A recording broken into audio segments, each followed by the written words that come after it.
One second, let the people of the church come into the building.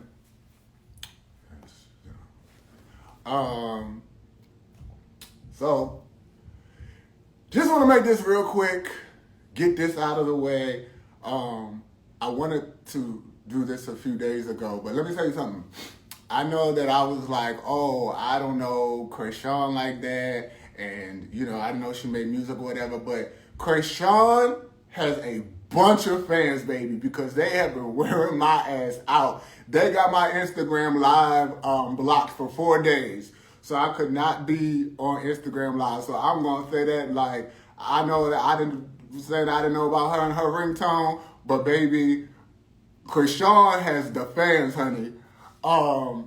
So I just want to do this live real quick. This is not gonna be a bashing live and like trying to expose people or whatever. I do want to start this live first by saying that I would like to apologize to James Wright Chanel. I want to apologize to him because before I went online on Friday and talked about what happened at the show, I did not ask James, could I say anything? I did tell him I was going to, but I wasn't like, James, is it cool or whatever. I talked to James at that night. Well, I stayed at the venue until like 2 a.m., making sure that everybody was good and everybody was okay. And then when I left, like, James getting ready to go to the hospital, I called and talked to James every 30 minutes. And we were FaceTiming. And when I saw him on FaceTime, it had gotten worse. Like, his face had gotten worse from the time that I saw him at the venue versus once he was at the hospital. And I really got like angry and frustrated and emotional, and maybe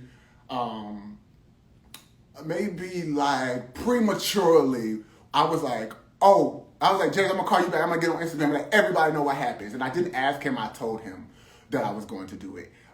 So I do want to apologize to James for that. I've spoken to James every day since this has happened, multiple times a day. James has never said to me that he had a problem with me doing that, but I do want to start that off with apologizing to James publicly if he does feel a way that I said something before he did. So I do want to say that. Then, I've been getting dragged for filth for like the past 4 or 5 days, and ain't nobody said nothing, but it is what it is. I know in the comments people were saying, and they saw me be like, oh, this is my tour. And people were like, this is not your tour. This is, Tamar's tour. And you whatever, this isn't yours. And I just want to clarify what I mean when I say that this is my tour. This is something that Tamar has said publicly, that this is something her and I planned together, that we had pitched this tour to people. People didn't believe in it, so her and I kind of thugged it out and made this thing happen ourselves. And I just want to clarify, when I say that it's my tour, yes, it's Tamar's name on the ticket and she's singing, but it's parallel to that, it's my name on all the deals. I have had to... So this is not like a real tour. This is a bunch of one-offs we put together to create a tour because nobody believed in having an actual Love Award 10-year anniversary tour. So I have had to personally be in contact with every single venue that has been played and that is going to be played, and negotiate with them and set dates and pick dates and talk to them and get the money that she wants and deserves and that she asked for. Has literally been all me. You know what I'm saying? So I have been the promoter in this situation. So just like any other promoter or, people that put shows together, when they talk about things that they've created, they be like, oh, this is my show. This is my tour. Because if it wasn't for them, just like if it wasn't for the artists and their talent, there would not be a tour or a show. So I wanted to clear that up for when I say that y'all saw me in the comments like, oh, this is my show, like I can't get fired, this is my show, which is true. I don't work for Tamar. I do not work for Tamar. That is a common misconception. I am not a Tamar employee. I am not on anybody's payroll, okay? I work for myself. And so I just wanted to say that, and clear that up. I'm never, ever, ever going to try to take away from Tamar and her talent. Like, I believed in this when nobody else did. I thought and still think that everybody deserves to experience the Love and War album in its entirety, and how great it is and how great she sounds and how great she looks. So when I say this is my tour too, I'm not taking that away from her, but it does have to be acknowledged and it does have to be respected that just like if this tour, if it wasn't for Tamar, this tour wouldn't happen. Just like if it wasn't for me, this tour wouldn't have happened. And Tamar said that. Like, there's tweets of her saying, like, thank Mr. L. Davis for this whole, 10-year anniversary thing. It wouldn't have been anything without him. And so I just want to say that to clarify when I have said in the comments, like, oh, this is my show or whatever. Not trying to take anything away from her. Okay, so the next thing, which is really what I wanted to talk about. Not going to be here long, I promise. What I really wanted to talk about is there have been a lot of people online and personally, like, not a lot of people like personally, but people that have access to me that have said that you should not have said anything. You should have let that remain private, let everybody handle it, without everybody knowing what happened. You should have just not said anything. And what I'm going to say to that is, I will never, ever in my life, and still won't, and I'm not ever going to apologize for exposing an abuser. As somebody that has witnessed abuse and has witnessed friends get, like, within inches of death being in abusive relationships, in abusive situations, I will never apologize for calling out something or someone or anyone that I know for a fact, and it's not speculation, has been abusive. I feel that so many times people are abused, and people are abused, or they end up dead, or they end up in the hospital in a coma. They get stabbed by a boyfriend or a jealous best friend, or they get shot and they're fighting for their lives, and the first thing everybody says is, oh my God, why didn't anybody say anything? I had no idea that was going on. Nobody told me that this abuse was going on. Oh my God, you had me around these people and you never told me that they were abusive. I had no idea. And then everybody want to be at the funeral crying. Everybody want to be at the hospital bringing flowers and edible arrangements. But nobody spoke up about the abuse that they knew was happening. And so for me, again, as somebody that has seen abuse and abusive behavior in relationships, and just to be honest, abuse is not just when you're with somebody intimately or you're in a relationship or whatever.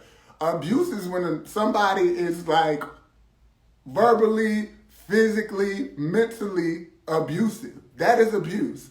And for all the people that are saying that I should not have said anything and I should have been quiet, there are plenty of people that are dead in the ground right now today because people around other people that were being abused didn't say anything.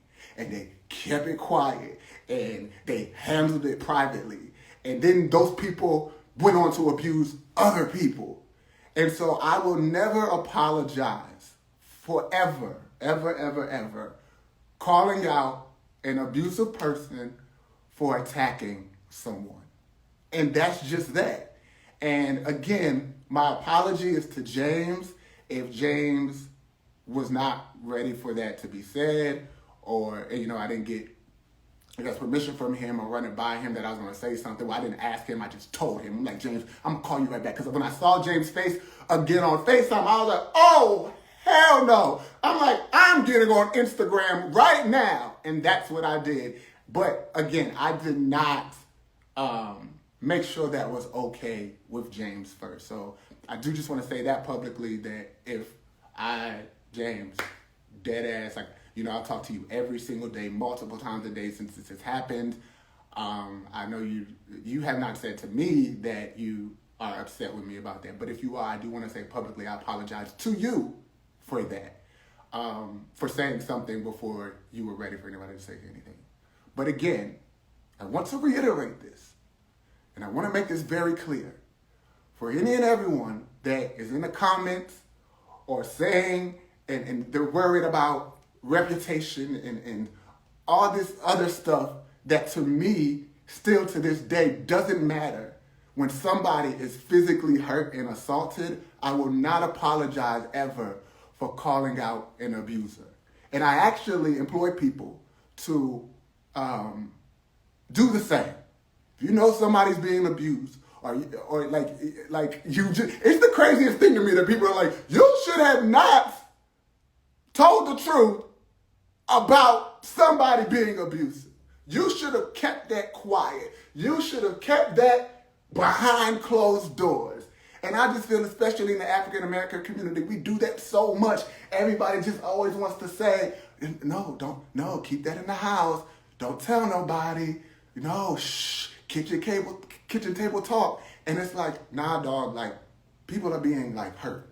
And anybody that knows me, they know that I am, like, a big-ass teddy bear. I have a mouth on me. Okay, right.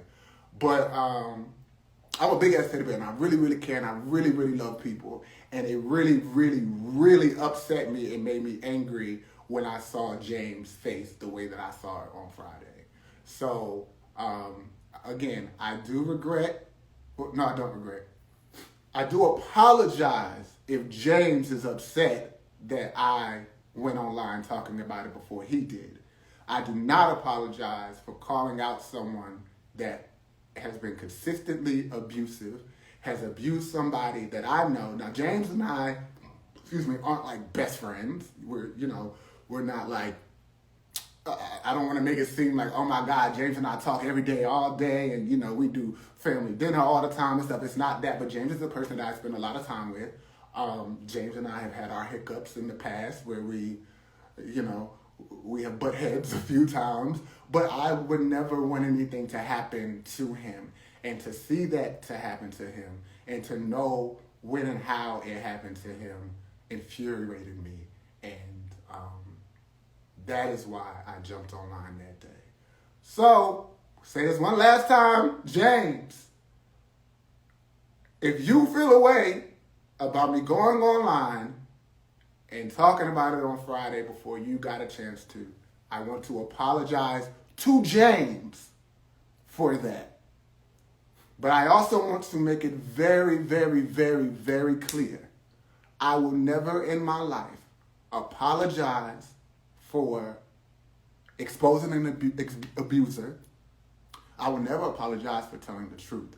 And I actually would like that if more people would I know you guys have been saying I've been getting death threats. People say they're going to beat me up. And that's a lot of times why people don't speak up when they know about people being in abusive behavior, abusive relationships and abusive behavior, because they're scared of the backlash they'll get, just like I've been getting for this. But I just want to jump in here and say that, like I said, this is not a bash anybody thing. It has been a few days, honey, for sure.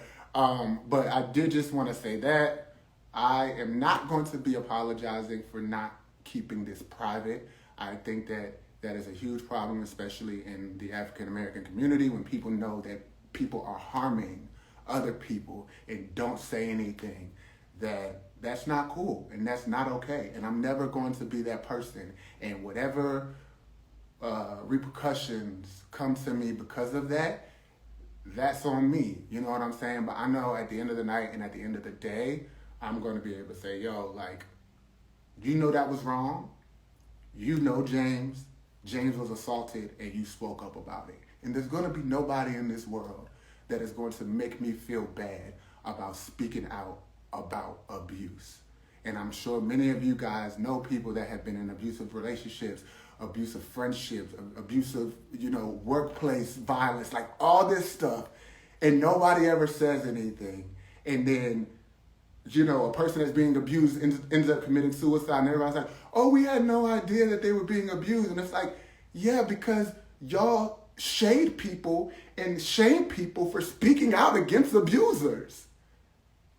How does that work? Like, how does it become the person that's being abused and the person that cares about the abuse speaking out? How does it become their fault? And so I just wanted to say that. If anybody thinks I'm going to apologize for speaking out about what happened on Friday, which, 8 days later, everybody has now come out and said was the truth. And I know people say our stories have been changed and stories are different. Everybody's story is different. Everybody's experience was different. So nobody's story is going to be the same. That never happens. Like, that's why there's so many different versions of the Bible. But I just wanted to clear that up because I did not lie. It happened, as it's been confirmed by other people outside of just me at this point. And I will not be issuing an apology for calling out somebody that is abusive, and somebody that physically assaulted someone, and somebody that chipped somebody's tooth, and somebody that busted somebody's nose, and somebody that busted somebody's lip open. I'm not going to apologize for calling that out. I'm not going to wait for that to happen to somebody else. And then everybody want to go public like, well, she beat up James at the concert 8 years ago. And everybody like, well, why didn't nobody say nothing? Y'all continue to allow this to happen. So that's that. Again, it's not a bash party. I'm never here to bash nobody or throw anybody under the bus, but I did want to say that it's been a lot of comments about that in particular. So that is all that I wanted to say. It's a very unfortunate situation. I'm no longer a part of the tour that I put together, but it is fine. I still want everybody to go. I think it's a great show. I've worked my ass off. I have sacrificed a lot: time, energy, money, connections. I have worked my ass off, and for anybody that thinks that I would try to sabotage something that I took on for free, okay? There was not a dollar or a dime up front. I actually think at this point, everybody on this tour has made more money than me. But there's just no way that I would want to destroy that or not see that do well. So I just hope that this cloud and shadow that's over it at this point goes away soon. I know everybody's gonna be like, well, why you still talking about it? I have told y'all, then people got my Instagram live, what's it called, disabled for 3 to 4 days. Let me tell you, Krishan's fans do not play. When them Krishan fans started coming at me, I was like, what did I get myself into? Because I really was not familiar. I was like, again, I want to address that too. I never said I didn't know her. I didn't know that she did real people performance music. But I was like, oh, this girl is a big deal. Like, the people are really, really, really into her. And they started threatening me and got my Instagram live disabled. I said, oh, baby, I have spoke out against the wrong abuser. But, I don't regret it. I don't regret it at all. I can sleep at night knowing that I feel good about what I did and how I said it. I just don't feel good if it affected James negatively, because he didn't deserve any of that at all. And if my video added to his distress, as dramatic as that sounds, but it's pretty distressful to get attacked for no reason, I do want to apologize to James for that. So everybody, it's the holiday season. I just want everybody to be like Candy and just go fly above all the haters. Everybody just stay prayed up.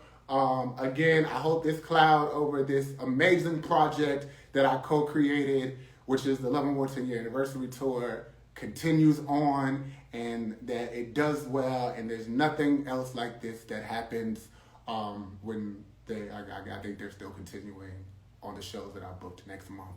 But that's that on that, everybody. I ain't trying to drag it out. And that's all that I came to say for the saints and for the people. But if y'all could stop dragging me, y'all been dragging me since Friday. Like, oh my God, y'all not tired?